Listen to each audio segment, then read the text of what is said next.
Dès qu'on a appris qu'on était expulsable, on s'est dit gros projet, on repeint toute la façade, intérieure et extérieure. Et pour ça, on a invité un peu les enfants de la rue et du quartier à peindre avec nous. Nectar, c'est un squat qui a ouvert en 2021 Ouais. et qui regroupe une trentaine de personnes avec des parties d'ateliers D'accord. et des habitations. Ok. Et on fait aussi des événements ouverts au public. Il m'a accueilli ici à la maison Nectar et là ça fait 2 ans et demi que je suis ici. Nous ici on organise souvent des expositions, on organise des concerts, des jam sessions. Nous, on s'attaque à des bâtiments qui appartiennent et qui sont achetés avec des fonds qui sont publics, ils sont abandonnés, ils sont vides, ils ne sont pas sécurisés. Nous, on les fait vivre, on les réhabilite. Par exemple, ici, ça fait 15 ans que c'est abandonné. Le propriétaire, c'est les PFIF. Et ils en font rien. Entre les squats, on essaye d'organiser des manières de manifester, de montrer notre désaccord face au déclin de nos lieux de vie.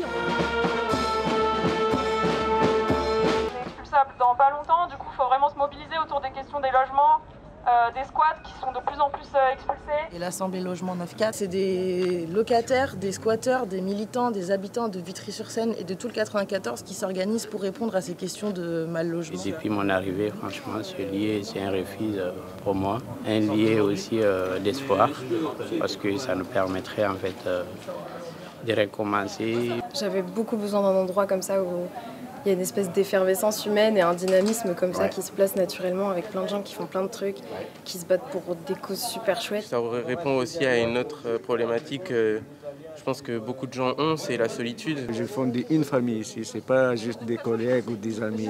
Depuis le 2 avril, là, 2025, on est expulsable. On est en train d'essayer de mettre en place un dialogue, notamment avec la mairie de Vitry-sur-Seine. Mais on a essayé aussi de rentrer en contact avec le propriétaire en lui proposant de faire une convention d'occupation et en proposant aussi la mise en place d'un bail précaire. Ça nous tient à cœur, ce genre de bâtiments, et il y en a plein, et on est capable de les entretenir, de faire qu'il y ait de la vie dedans, tout ça en autogestion. On a aussi créé une asso pour bien sûr être bien ancré dans la ville et le tissu associatif de Vitry-sur-Seine, parce que c'est super important pour nous. Il y a plein de bâtiments comme ça qui sont laissés à l'abandon, et à côté de ça, il y a plein de gens qui sont dans la rue, et du coup, ça pose question quand même.